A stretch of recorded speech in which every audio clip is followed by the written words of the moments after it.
Clouse. And over the course of my life, I have done a lot of different things and worn a lot of different hats. But this may be my greatest endeavor yet.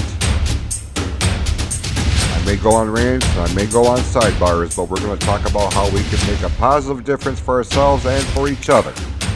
This is the Clouse to the Heart Show on YouTube.com.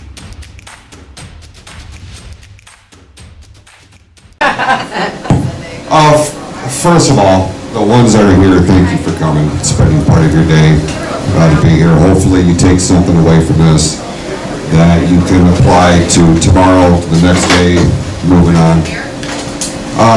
If you don't know anything about me, I mean most of you do, but for those who don't know anything about me, this is kind of what I do aside from my shoot job. But my real life job, I am on the assembly line for General Motors.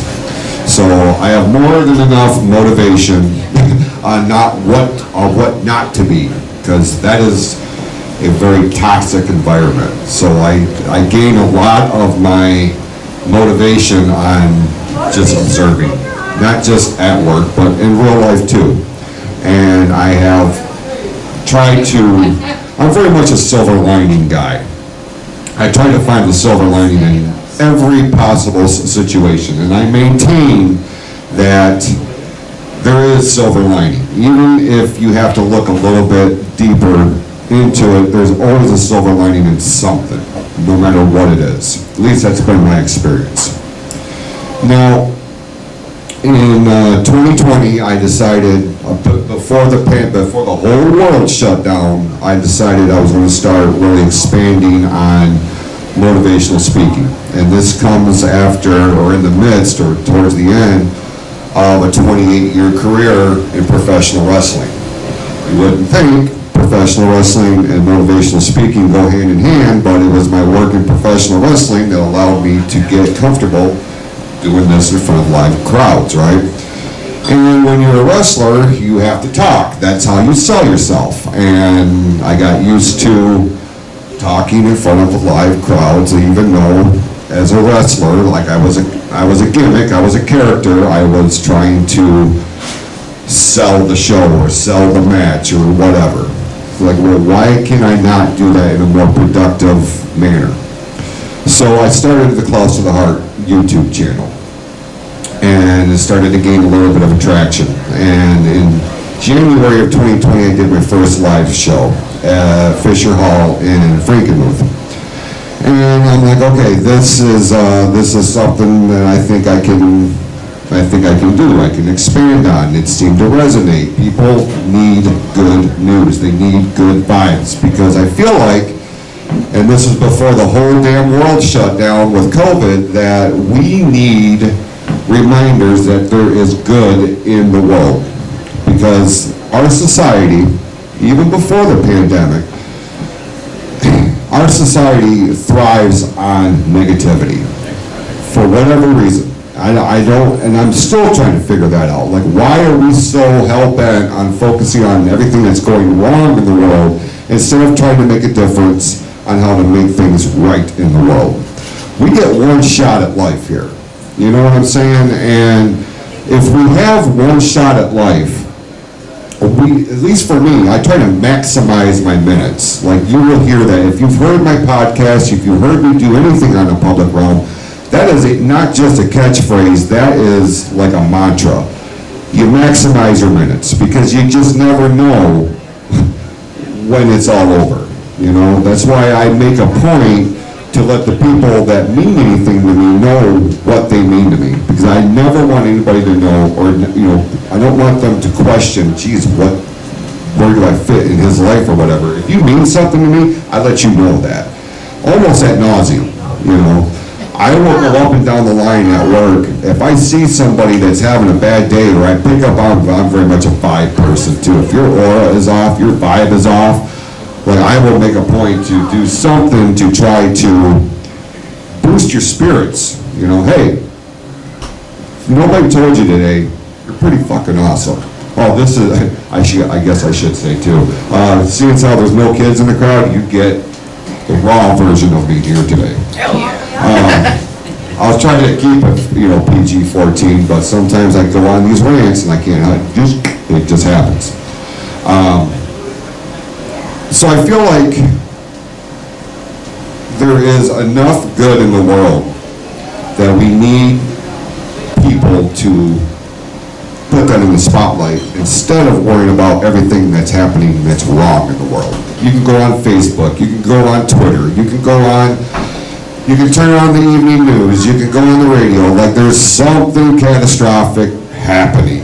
And that is the dominating headlines going in every scenario, every possible realm of media. There's something bad happening in the world. Why in the hell are we focusing on that? So today, what we're going to do, and we are filming this for the YouTube channel and for the podcast feed. Today we're going to talk about your ultimate to-do list. Now, I don't know about you guys, but I have to make lists. And if I don't have a list, I can go to the grocery store, and in my mind, I'm like, okay, I need this, this, this, and that. What happens? You get there, you get distracted. You go, oh, this shit's on sale. Cool. And then you get home and realize you forgot the milk, or you forgot this, you forgot that. So I got to make a list. Either in my phone or on paper, you got to have a list, right? People respond to lists. That's what they do. That's how they keep things in order.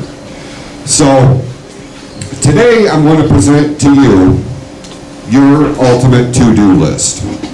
And if you take one thing away from this list, or you take all 11 things off this list, and we're going to break them down one at a time. If you take one thing away that will help you have a better day, my job here is done. Everything was worth it, okay? So, what we're going to do is I'm going to run down this list, and I'm going to explain to you why this is on my to-do list. Now, I try to incorporate this every single day, at least a handful of them. I don't go through all 11, but there are some on here that I do not operate without incorporating this in my day-to-day, okay?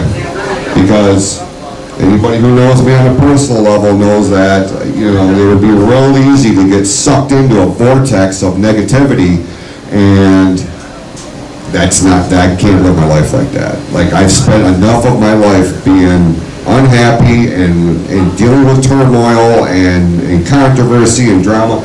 I don't have time for that anymore. If anything causes me that degree of negativity, they're out of here. I don't care if it's a person, I don't care if it's a situation or a scenario, I have no time for this. Okay, and I feel like the more people listen to me and the feedback that I get from the podcast, they too are starting to incorporate that. They too are starting to eliminate toxicity out of their lives. And if it's something that I said that triggered that, cool. If it's something that they just had enough of, great. Because again, it comes down to we have one shot at life. And what are you going to do with it, okay? The first thing on my to-do list is I focus. I wake up every day and I'm like, okay, what is the things that has to happen today? Obviously, I got to go to work every day. That's a given. But if I'm doing something extraordinary or extracurricular, if we're doing a live show here at Backroads, or if I have a podcast recording or something along those lines, I focus. Okay, what is my game plan here? What is my end game? What am I focusing on?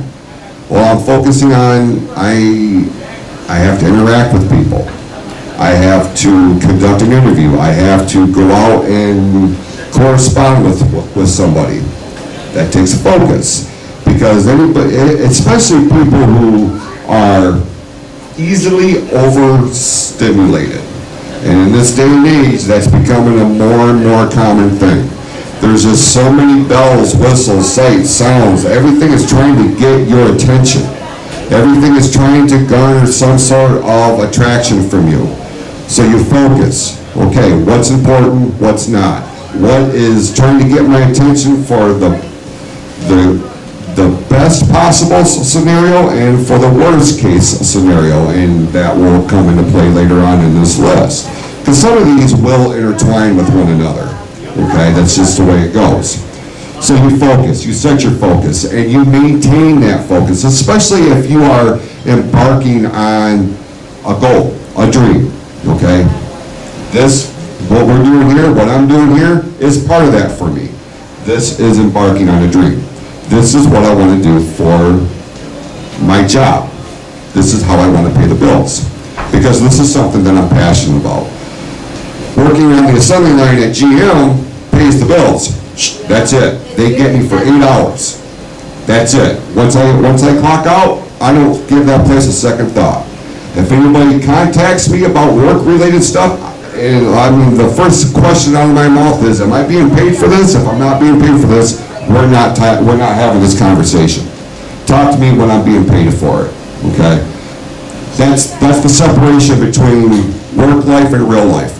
A lot of people do not know that concept. They allow work to consume every aspect of their waking moment. I refuse to be that person, unless it's something I'm passionate about. I'm not passionate about what I do. What I do is important, yes, but I maintain my focus as to what's truly important, okay?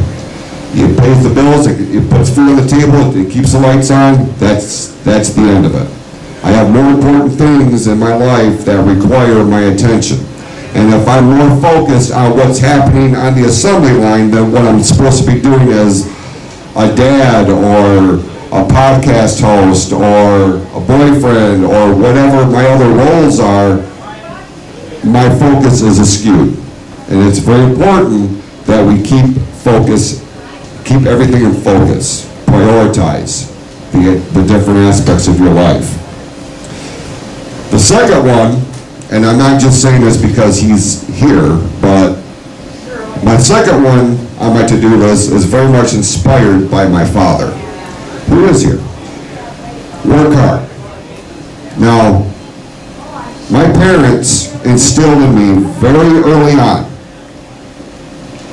work ethic is one of the most important things that you will ever have in your life. And if you want it, you have to earn it. The only way to earn it is to work for it. If you go into anything half-ass, you will get half-ass results. You get back what you put in. I have always maintained that. And I have had arguments with people about this because they're like, well, this day and age, blah, blah, blah. Look, this day and age absolutely fucking sucks because it has diminished the quality of a good, hard work ethic because everybody needs instant gratification right this second. They don't want to work for it. They don't have the patience to work for it. They need it right now. That's not real life.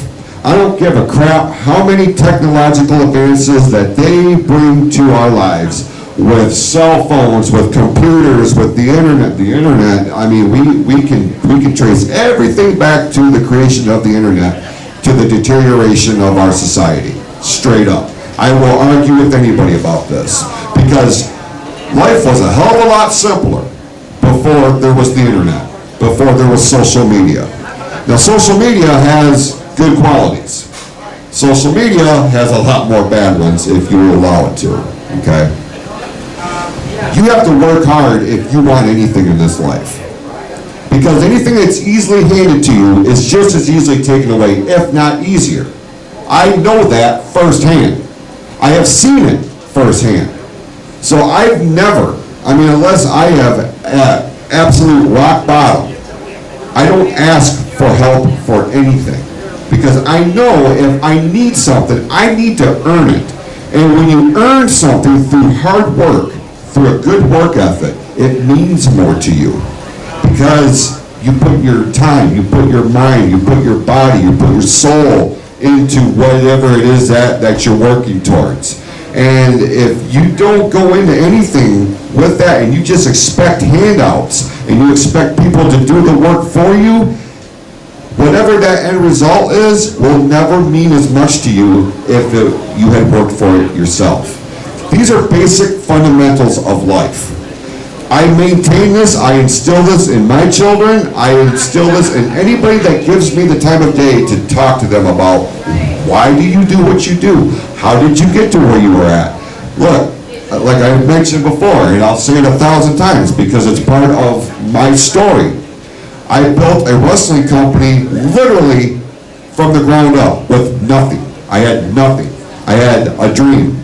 That was it. Didn't have a ring, didn't have a venue, didn't have a sound system, but I had a dream, and I had a vision, and I had to build everything from the ground up. And we became, at one point, the most respected professional wrestling organization in the state of Michigan because of that work ethic, because I built it from the ground up. People have their opinions. People, I had my haters. We had critics, but we had a lot more fans. We had a lot more people that flocked to us because what we were doing was making a difference. Because every single person, I don't care if they were the heavyweight champion or if they were here on day one, they knew that they were all part of the machine. They were all part of the creation. They were all part of the success of that promotion. I have carried that into every aspect of my life. So even though it started out with the fake world of professional wrestling, which I'm going to debunk something right now. Anybody who thinks professional wrestling is fake, I got news for you. You're fucking wrong. Choreographed? Yes. Predetermined? Absolutely. But you ain't picking nobody up and slamming them back down without them feeling it. Okay? And, that's just one example. And I use that example a lot. It's just part of my story. It's part of who I am, right? The third one is be creative. And sometimes, in order to work around an obstacle, because as you embark on your dreams, as you embark on goals, as you embark on anything, you are going to encounter obstacles. You are going to encounter roadblocks. You are going to encounter things in the form of people or scenarios that are there to derail you, because life in general does not want you to succeed. Life wants you to follow their script, their role, their course of action. I refuse to do that. I refuse to just float in the river of life, and wherever it takes me is where it takes me. It could put me up against a river bend. It could send me down a waterfall. I will not ever just sit idly by and be like, okay, well, just take me to where you want to go. No, I know where the hell I want to go. I know what my end game is. And if I allow every other obstacle and influence to derail me, there's no telling where I would go. There's no telling where you would go. You got to be creative sometimes. You've got to come up with different scenarios to overcome an obstacle, to overcome a roadblock. And sometimes you have to be creative, because we have an idea of where we want to go, but we don't always see what's going to meet us along the way on that path. That's facts, because nobody has an easy story from point A to point B. Anybody that is deemed a success, either monetarily or otherwise, they will tell you, if they're honest with each other, if they're honest with you and with themselves, they will tell you that it was not a smooth going thing. And if it was, they've done something wrong. Because if you do not overcome these obstacles, if you're not met with obstacles, something is on the horizon. It may not happen right that second, but eventually somewhere down the line, reality is going to step into play here, and it's going to smack you upside your head, and you're not going to see it coming. And that is when people get knocked off of their path. So much, in fact, that they will abandon their journeys. They will abandon their dreams. They will abandon their hopes and their goals. To hell with that. To hell with that. If you want it, you got to earn it. To earn it comes back to the work ethic. If you are encountering these obstacles and things of this nature, this is where you got to get creative to overcome these obstacles. And it can happen. It can happen. If it doesn't, You figure out another way. You figure out another course of action. Because primarily it's going to be a lot of trial and error. This worked, that didn't work. Very much like what I've done to build this brand. I know that these kinds of topics work, these ones do not.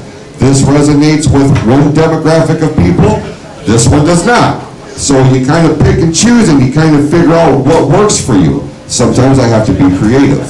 I have to figure out how to include everybody, because I don't ever want anybody to feel like my message to them, if they took the time of day out of their day to come watch me or to come listen to the podcast or whatever the case may be, I want them to know that, or want them to feel like they didn't waste that time.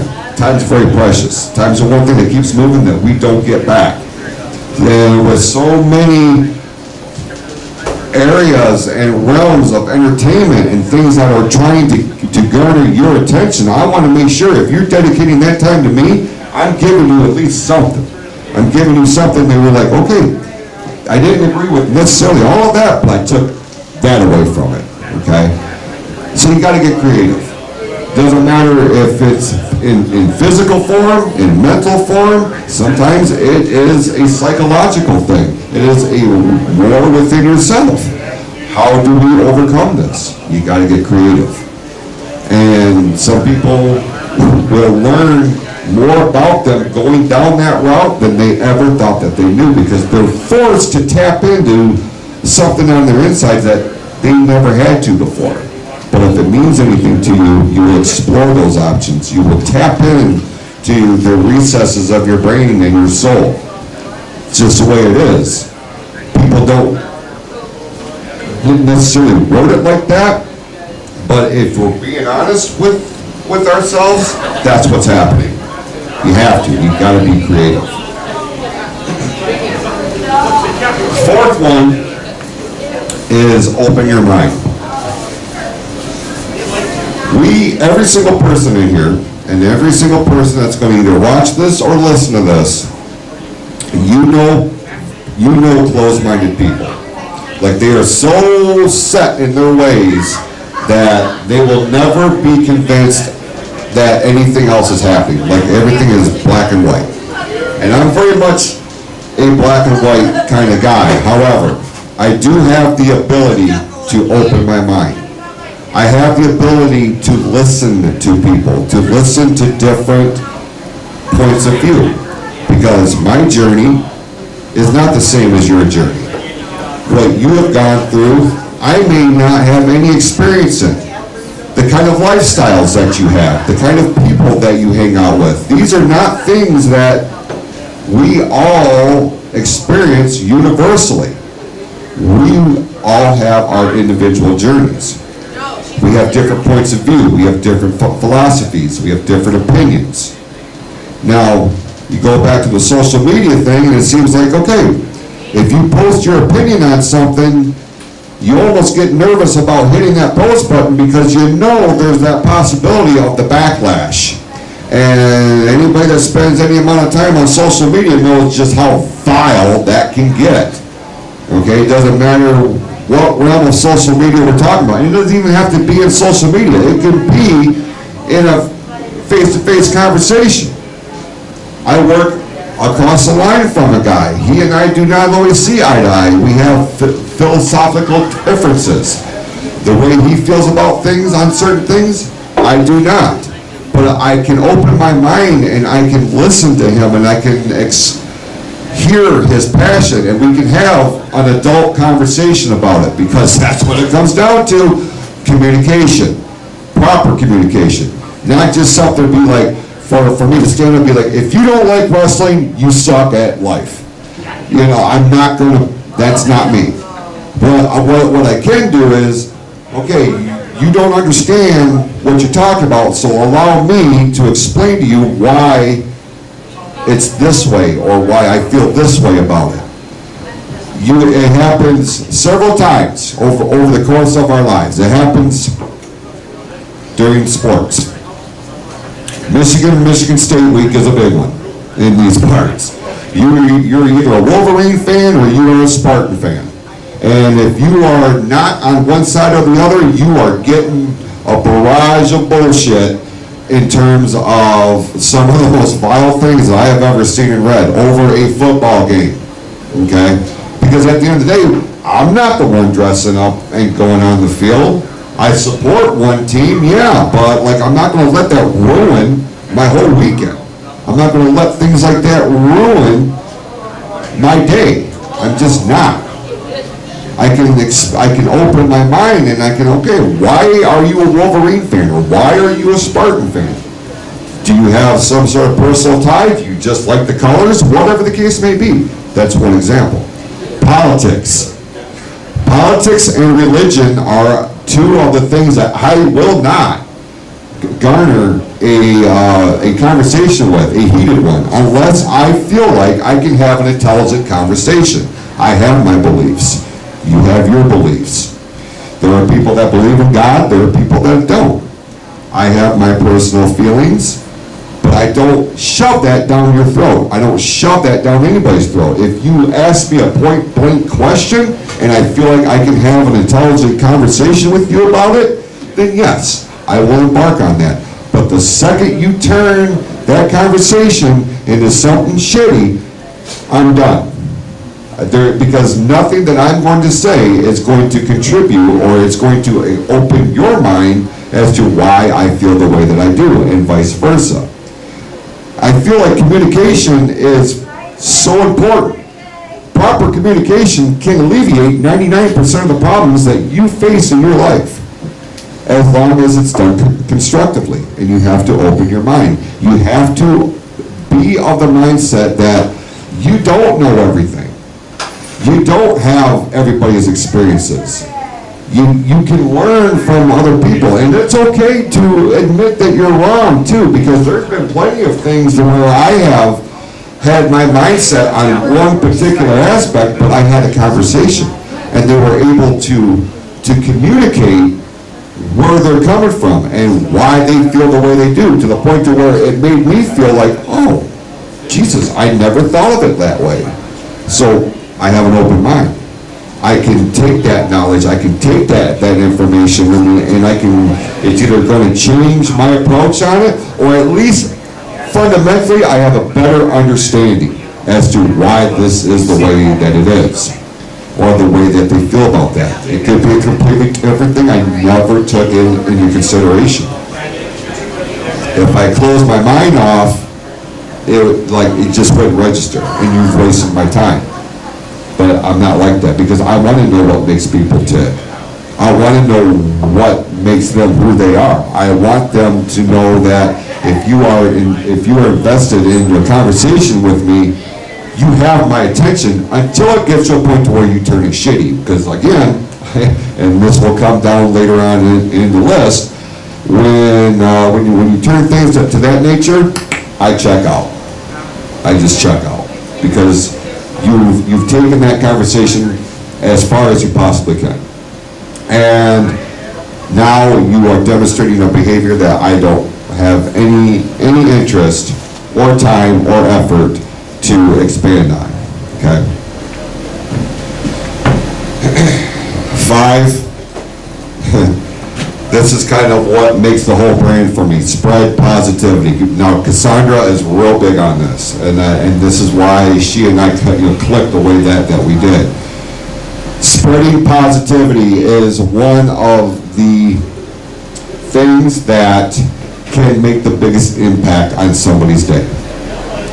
And it's the littlest things. It doesn't have to be a monumental thing. It doesn't have to be something, you don't have to rent an airplane and have something put, skywriting or some shit like that. You can walk up to somebody, I like your shirt, man. It really brings out the color in your beard or whatever. Hopefully it's not a great shirt.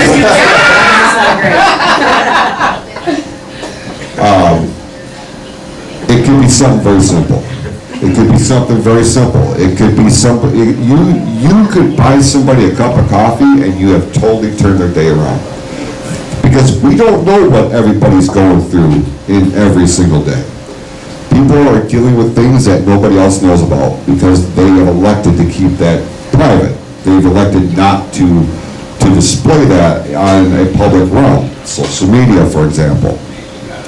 But if you get the feeling that, because if you really tap into somebody's aura, or you really kind of just observe and see what their presentation is, you can kind of get a pretty good idea of what kind of day they're having. And if you walk by somebody and you see that they're having kind of a shitty day, you can be like, God, you're so pretty. Why don't you smile more, or something along these lines? The littlest compliment can turn things around. I'm on a bunch of different groups on Facebook, positivity groups and things of this nature, but there's other ones that I have purposely been a part of because I want to see the other side of that. I don't comment, I don't engage, but I read. I want to see what goes on. Like, I just moved to the Grand Blanc area, and there is a group, Grand Blanc residents or some shit like this. But there's a lot of positive things that go on there, but there's a lot of negative things that go on there too. And it's like, why are you spreading that kind of negativity when, especially if it's somebody that asks a simple question, how can I get, or where can I go to get my dog groomed? Or where can I go to get my car detailed, or this? And then, 89 messages later, the whole thread becomes something toxic. It's cheap shots, it's digs, it's things of this nature. Why? Why are you doing that? There's no point in it. This individual asks a simple question and you've turned it into a smear campaign because one particular person that you went to for whatever service didn't do the greatest job. But at the same time, they did wonders for this other person, so it becomes a bickering thing back and forth. Why? It has nothing, now it's nothing to do with the original question. That kind of shit drives me nuts. And the fact that it takes the smallest things, these are the simple things in life, the fundamentals of life. People want to feel good. They want to feel good about themselves. They want to feel good about what they're doing. They just want to feel good. And if they are dealing with something that is by and large making them feel bad, it takes one compliment, which maybe took 2 seconds out of your day. I like your dress. And then the whole thing, your whole aura, your whole mood switches just like that. You go through Starbucks and you order your coffee. The car ahead of you has paid for your coffee for you to get you on the right path for that day. Why? For no other reason than to do something nice for somebody else. You don't know who that person is. It's not like you wrote down their license plate number and you're going to track them down to say thank you, because you didn't know that your shit was paid for until you got up to the counter or to the window or whatever the case may be. The littlest things to spread positivity makes the biggest impact. I go out every single day. Every single day. It doesn't matter if I'm at work. It doesn't matter if I'm at Meyer. It doesn't matter if I come here to Backroads. I will find something, some way to let somebody else know you are appreciated, and I can tell that something's not going good. Hey, you are awesome. Whatever you're dealing with, this too shall pass. And if you need somebody to talk to, I'm here to talk to you. Little things make the biggest impact. It really, truly does. Now, 6 is controversial. 6 is controversial because this tells me a lot about an individual and their makeup. Now,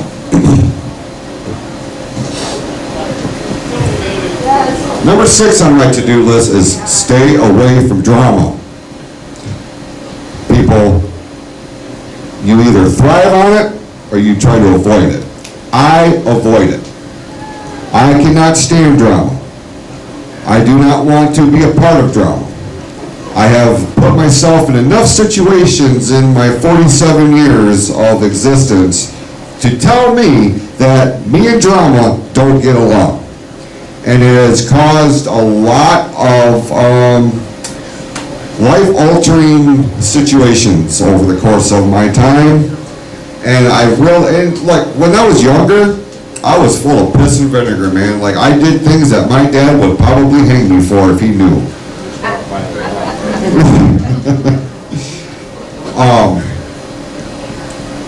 I was young, I was stupid, I didn't know any better, but at the time, if it got some sort of attention, and that's what it boils down to, I looked for drama. I was compelled to be a part of it. I wanted my name in other people's mouths, even though I didn't know really what the hell was going on. As I've gotten older, and I've gotten through a lot of other situations, I have gone to the other side of that equation, and I stay away from it. I don't want to know about it, because the less I know, the less I can be sucked into your brain of bullshit. Well, Jason, said this, or he thought this, and hey, don't bring me in the middle of your crap.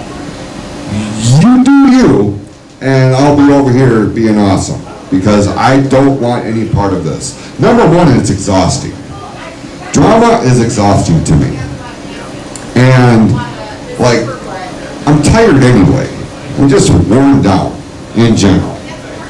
And anything that sucks that energy out of me, out of here. No, I want no part of it. I find that when you adopt that philosophy, you have more energy fundamentally, because you're not so consumed, you're not so wrapped up in the drama.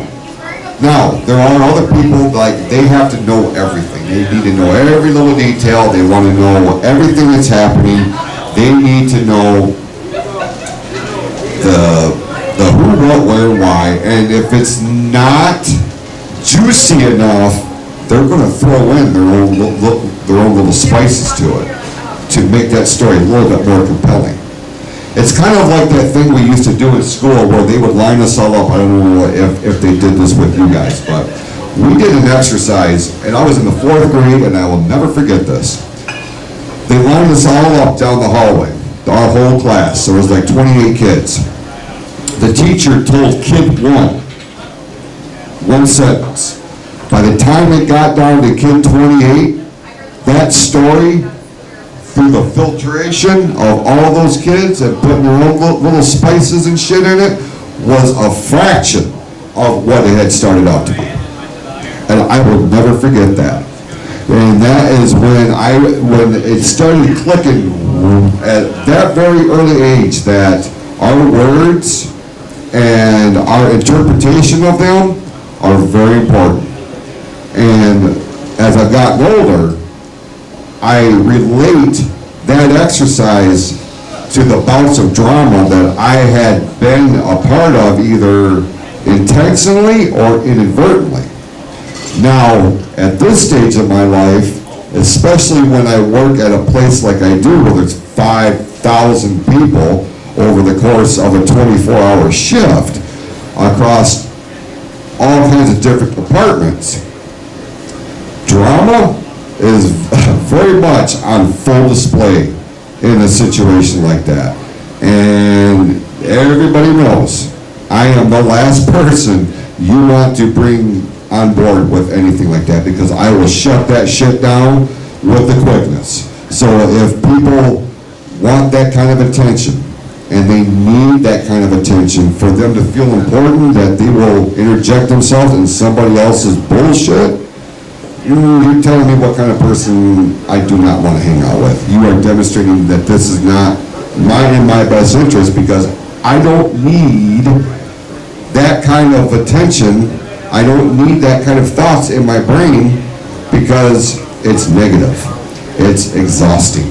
It causes turmoil. It causes controversy, and people thrive on that, and I get that. But when people thrive on that kind of thing, it makes me wonder, what's lacking in your life?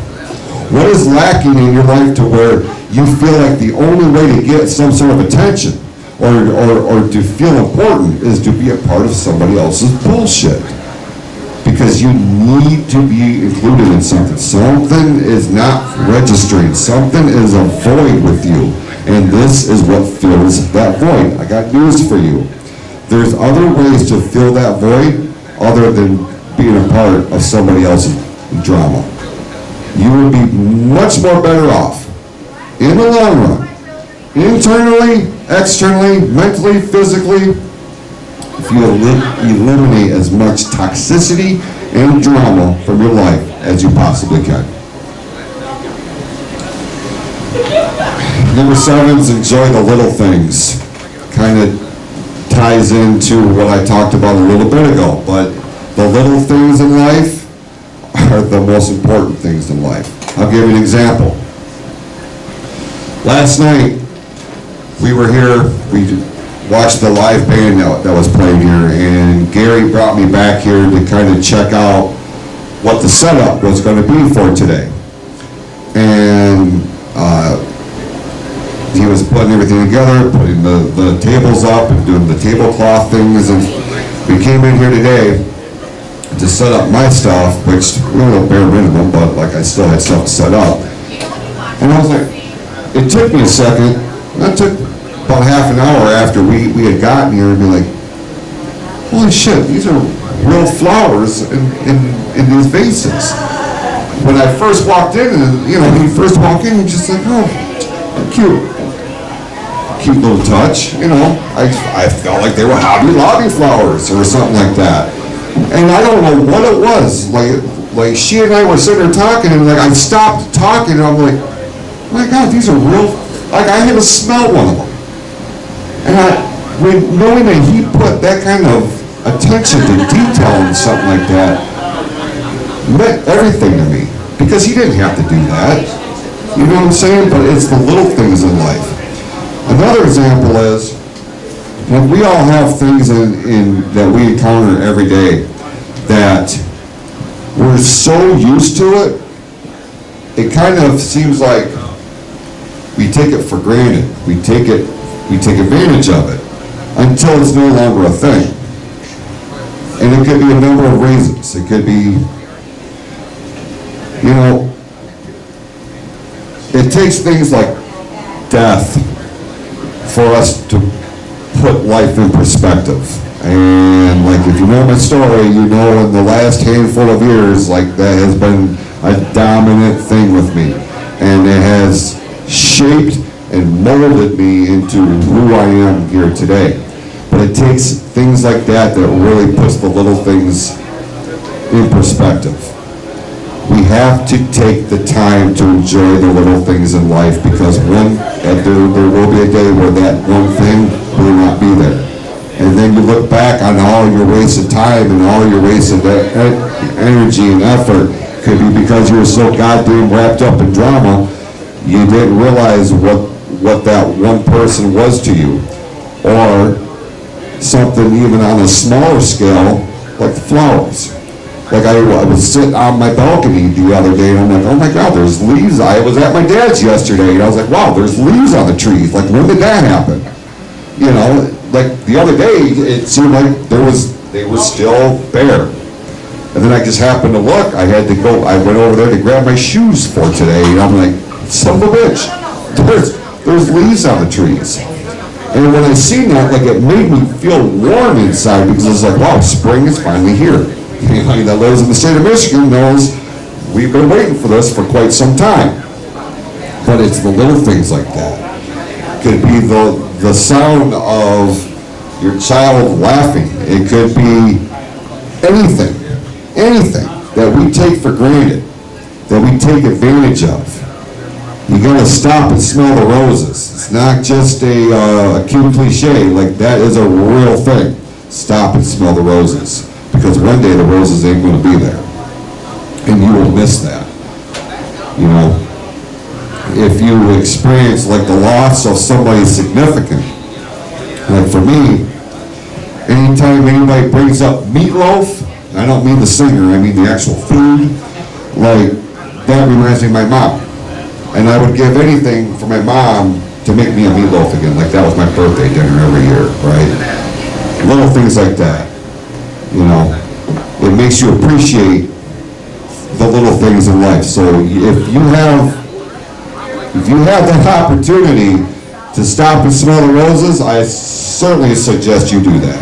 Because if you don't, there will be a day you will regret that you did. And regret is a nasty thing to have hanging over your head. You know, you can get rid of it, you can expunge it from yourself, but it's a mental struggle, man. It really is. Put in 100% effort. This goes back to you can't half-ass anything. You get back what you put in. If you're going to do something, do it. Do the damn thing. If you are not invested in it, don't even bother. You're wasting your time, you're wasting your energy, and that of somebody else. If you're going to do anything, and this was something that was instilled in me from a very early age, you go balls to the wall. You are either all in or you're not. Doesn't matter what it is. I don't care if it's embarking on a new career. I don't care if it's embarking on a new hobby. I don't care if it's painting a picture. If you're going to do it, do it. If you're not going to do it, don't bother, because then it becomes you won't finish it, or if you do finish it, it's not going to be what you wanted it to be. Then you're pissed at yourself, and then that adds another layer of depression, or you have let yourself down. If you put 100% effort into what you're doing, whether it turns out to be a masterpiece or not, you know you give it your all. And if it works out, great. If it doesn't, at least you know you tried. Now, there's various aspects of my life on a big scale and small scale to where I realized I wasn't putting in 100% effort. I was doing bare minimum. The lights were on, but nobody was home. I was on autopilot. Not the way to live your life. Because you are sacrificing your own happiness. You are sacrificing your own success. You are sacrificing time that you are not getting back. Okay? If you put in 100% of effort, if it works out, awesome. If it doesn't, at least you know you tried. There will never be that what if moment. What if I did this different? What if I did that different? If you know in your heart of hearts that you gave it all, your all, regardless of the result, you know you did the best you could. And that's okay, because we're not always going to succeed, but we can always try. And if that didn't work, why didn't it work? You figure it out, you come at it from a different approach, if it's something that means anything to you. But regardless, doesn't matter how many times you get knocked back, as long as you pick yourself up and you can take a step forward, it's not a complete loss. It's not a complete waste of time, because you have put in 100% of your effort. Now, number 9 is something, it took me a little bit to adopt number 9, because I have pretty much, for the most part, been a kind of a straight, narrow guy. Like, I followed the rules, you know, because the last thing I ever wanted to do was disappoint my parents. That is the most awful feeling in the entire world, to disappoint your parents. And like my brother and I, we were very much yin and yang.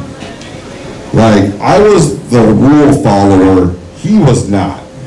He did whatever the hell he wanted to do without giving it a second thought, whereas I am very calculated. Everything that I have ever done has been very calculated, because, I mean, even if I knew it would piss my parents off, I would put enough time and effort into thinking of how can I get away with it, because I don't want them to find out. Jeff, on the other hand, did not give a fuck. He just did whatever he wanted to do. It did not matter. He will deal with the consequences as they come. That wasn't me. And that caused a lot of friction between he and I for a long time. He took chances. He threw caution to the wind. He didn't care. Whatever, for whatever reason, it kind of always worked out for him. And the one time, or the few times that I did try to take a chance, it wound up biting me in the ass on the way. And it's just like, okay, I am not a chance taker here. Okay, that stuff doesn't resonate with me. It doesn't work for me. I fail when I do that. Nowadays, I take more chances than I did, but I'm smart about it. I think about it. I try to come at it from every different aspect. What could go wrong here? And I try to put a plan in place to where we avoid all that. Does it work all the time? No. But you at least try. And if you don't take a chance, especially on yourself, how are you going to know? And that's one of the conversations I had with Jeff about this is, if you don't try, how do you know? And he was absolutely right. If I didn't throw caution in the wind, how would I know if I could do something like this? If I didn't take chances, how would I know what some of the most incredible experiences I have ever been a part of would be like? There's a lot of different aspects in our lives, a lot of different scenarios that can be drawn upon in this type of thing. Now, when you hear take chances, on the grand scheme of things, it's like, oh, I think I'm going to go climb Mount Everest. Who knows? Maybe I can do it, maybe I can't. Obviously, that's on a very high end of the scale. But it doesn't always have to be that.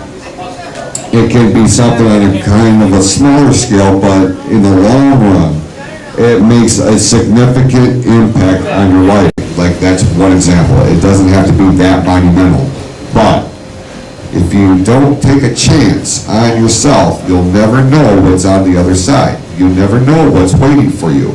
So sometimes you have to take a chance, because it could wind up being one of the most impactful things that you will ever be a part of.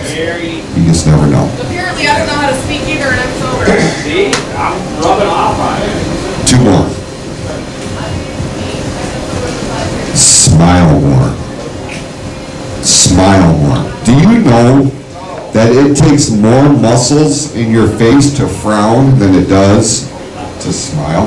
That's why we're so exhausted.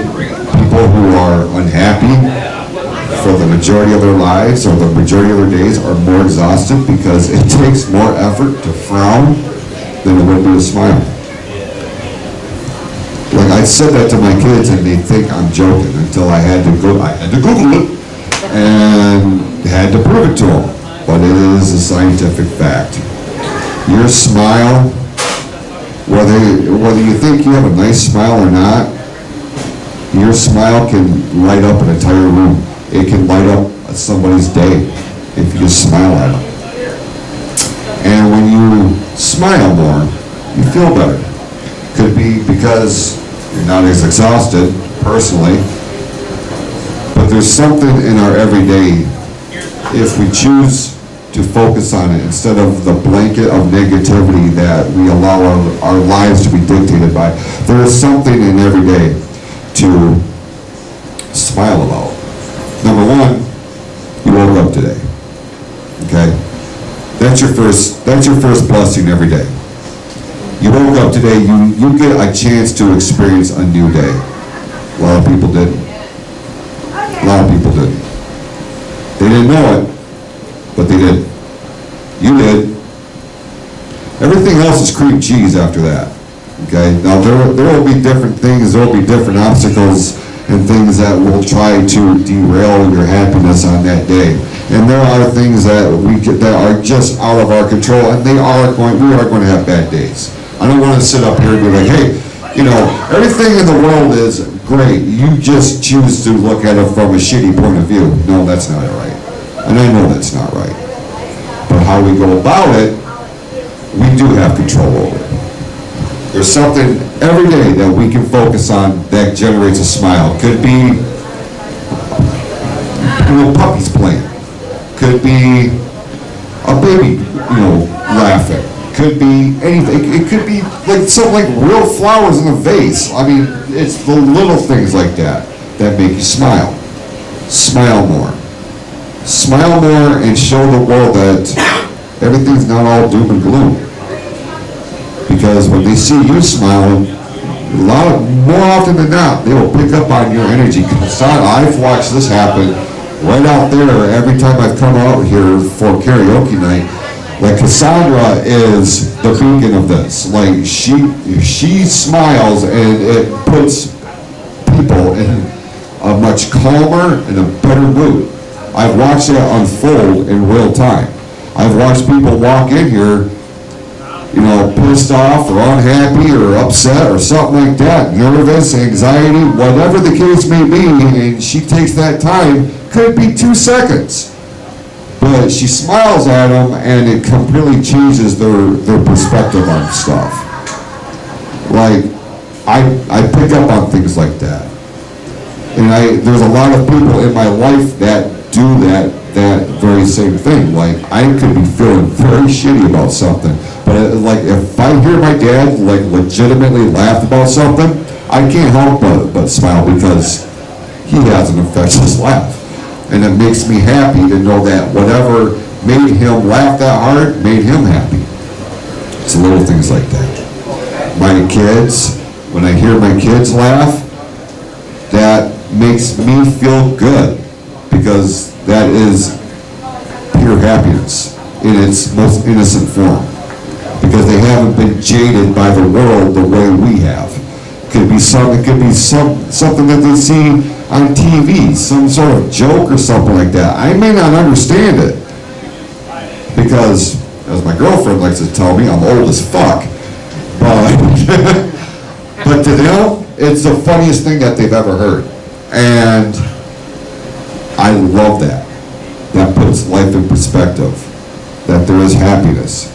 And they're the way they sound when they legitimately laugh, and the way that they look when they legitimately smile makes everything worthwhile. It makes me feel good on the inside. It makes me want to extend that to the next person, and then they'll do it to the next person. It's a domino effect. Instead of focusing on the dominoes of negativity, we should be focusing on the dominoes of positivity. And so it all starts with smiling more. Last one on this list of your to-do list, and this is a big one. Gotcha, babe. Breathe.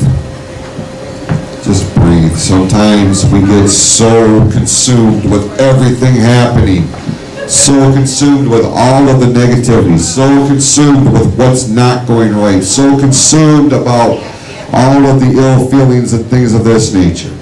We forget to take time to breathe.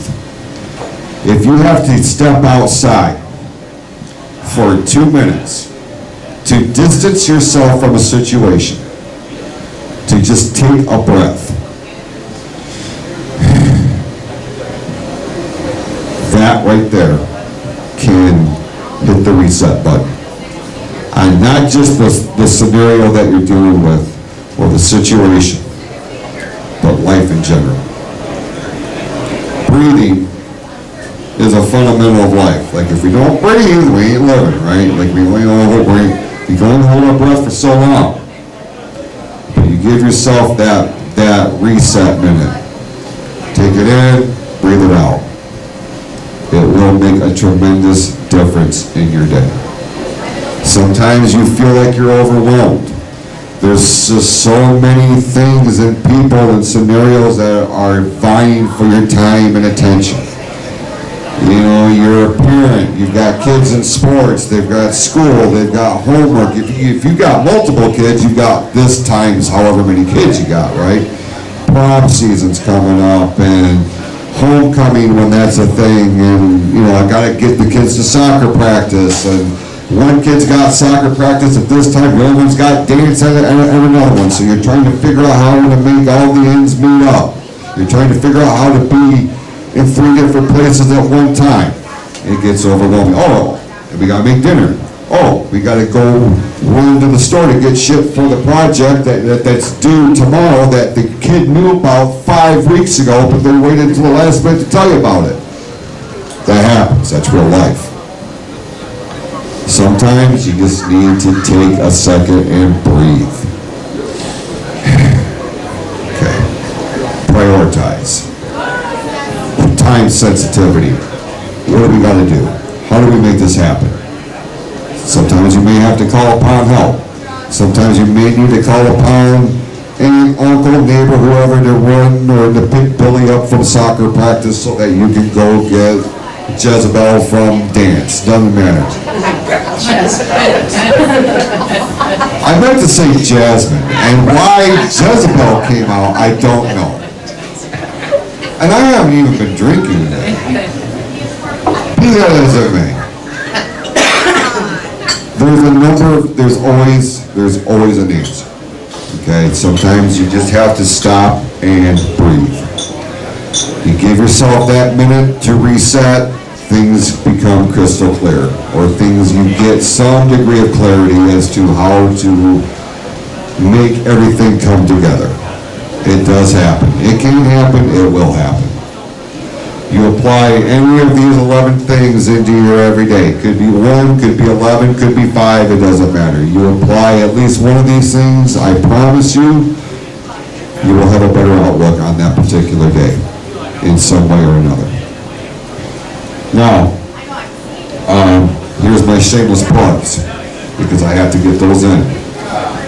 Sean Grugel and I, we do Power Tripping Through the 80s every Wednesday on the PFC Entertainment Network. We've done a couple of live podcast events here with Cassandra. We are very proud to be invited to be part of the Pride in the Park event on June the 10th. It's here in Holly.